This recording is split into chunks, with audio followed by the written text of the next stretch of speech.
Hey guys, Aaron here. Today we're going to be installing a Volant cold air intake system on this Chevy Silverado. Now this kit is designed to work from years 2014 through 2018 on the 5.3 liter and the 6.2 liter engines. And this kit can also be installed on GMC Sierras, Yukons, Chevy Tahoes, Suburbans, and also Cadillac Escalades. The truck that we're working on today is going to be a 2014 with just about over 100,000 miles. Now, the reason why we chose Volant for this truck is because I've installed Volant on my past vehicles, and I've also installed many Volant systems on other vehicles, and I'm really impressed with the quality and workmanship of the parts themselves. Now, I'll include a link in the description of this video where you can go and purchase this kit if you're interested in this kit. So before we begin with the actual review, let's go ahead and go over some before and afters of this intake system.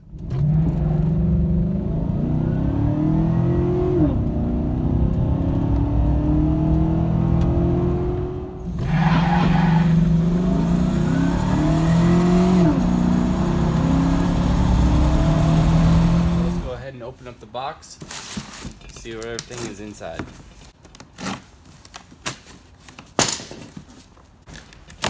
Looks like we got a little thank you note. Looks like our instructions are going to be right here.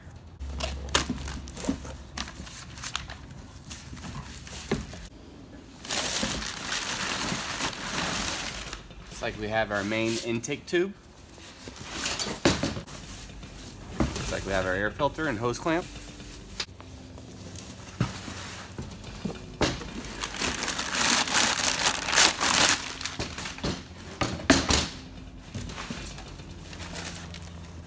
And then we have some couplers and hoses and more hose clamps inside here. So now that we've unboxed everything, first thing to do is to make sure that everything is here. The first page of the instructions is a bill of materials. Just verify that you have everything that's needed. The last thing that we want to do is disassemble our old intake just to realize we can't install our new intake because we have missing parts. Alright, so to install this kit, we're going to need a 3/8 ratchet, an 8mm socket, a good 6-inch extension, T15 Torx bit, 10mm socket, and a Phillips head screwdriver. First thing that we're going to want to go ahead and do is disconnect the negative battery cable. We definitely don't want this vehicle starting or somebody accidentally turning on the ignition while we have the stock intake off. To do that, go ahead and take a 10mm socket, loosen up that nut, and the cable should just wiggle loose. Now what we're going to want to do here is to remove the factory intake first. So to do that, go ahead and disconnect both breather lines off of the stock intake. There's one on the driver's side and one on the passenger side. And to do that, simply locate the white grayish tab right here, come underneath and pull up. And then by wiggling a little bit, you should be able to disconnect it and pull it away.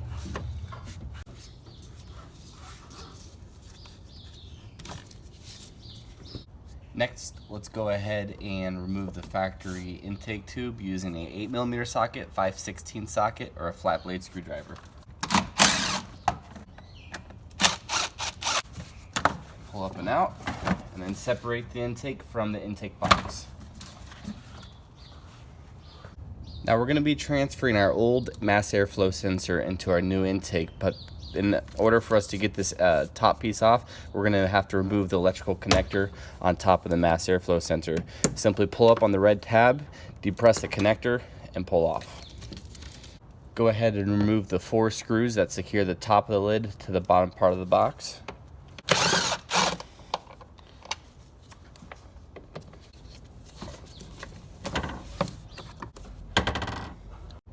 Now there's normally a brace that goes from the fender to the front grille area right here, and by taking a 10mm socket you can remove that bolt right here, and then you're going to have to get a plastic trim removal tool to remove this plastic rivet to gain access to that 10mm bolt under here.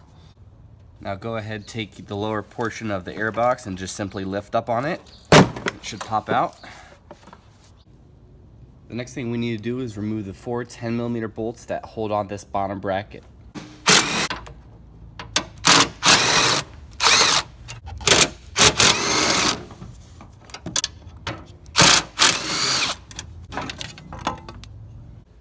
Now we're pretty much ready to install the new intake. First thing we have to do is remove this cover to gain access inside the box for some mounting hardware. Just remove these 4 Phillips head screws.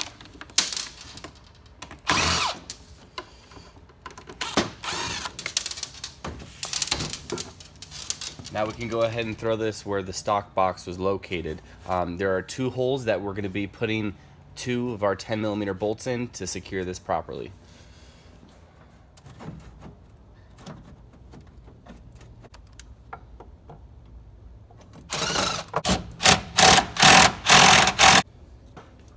Now that our box is secure, we can go ahead and install our new air filter inside of the box.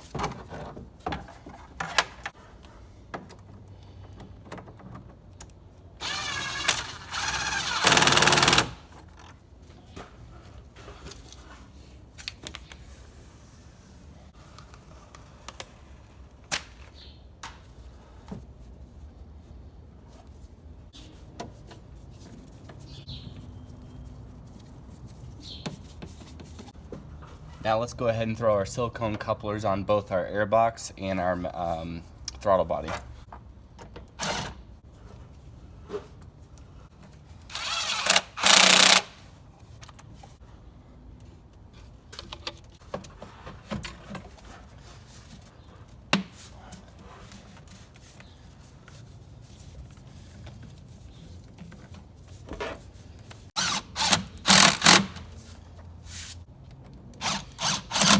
So let's go ahead and now install our new breather hoses. What you're going to notice is that you have 2 new breather hoses. The long one actually is gonna go on the passenger side. The shorter one's gonna go on the driver.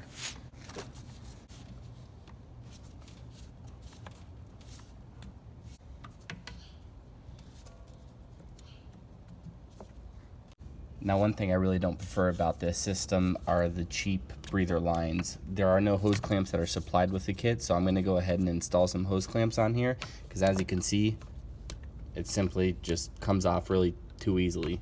I'm going to go ahead and secure that, and then eventually I'm going to upgrade these to some stronger walled tubing. This is a 5/8 tube right here. You can go to any auto parts store and buy a 5/8 fuel line. Should be a little bit more rigid. Now it's time to remove the stock mass airflow sensor and transfer it to our new intake. One thing that's really important to do is to notate the direction of the mass airflow sensor. So let's go ahead and remove the screws using a T15 Torx bit.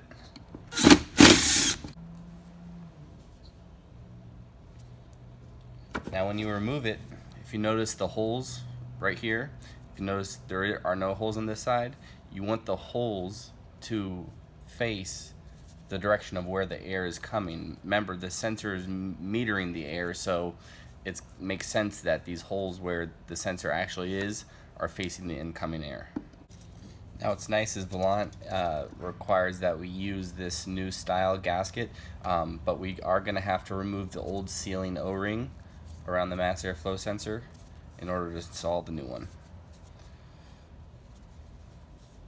Now, using our 2 new bolts that Volant has given us, we're going to go ahead and install our mass airflow sensor using a Phillips head screwdriver. Then don't forget to put your connector into the mass airflow sensor and push down on this red clip until you hear an audible snap. And lastly, to conclude the installation of our new intake system, Volant has given us this nice little separator for these water lines. Go ahead and install them directly over the tube just to keep them away from the intake tube. And lastly, before we go ahead and start the vehicle up, go ahead and reconnect your negative battery cable. And that pretty much wraps it up for this install. Remember though, if you do live in California, you will need to install the carb exempt ID tag, which is located right here. As long as it's anywhere in your engine bay, you won't get in trouble for having this intake. I hope this video has helped you out, maybe made your decision a little bit easier if you want to go with Volant. If you have any questions or comments, feel free to leave something in the comment section. And as always, guys, thanks for watching.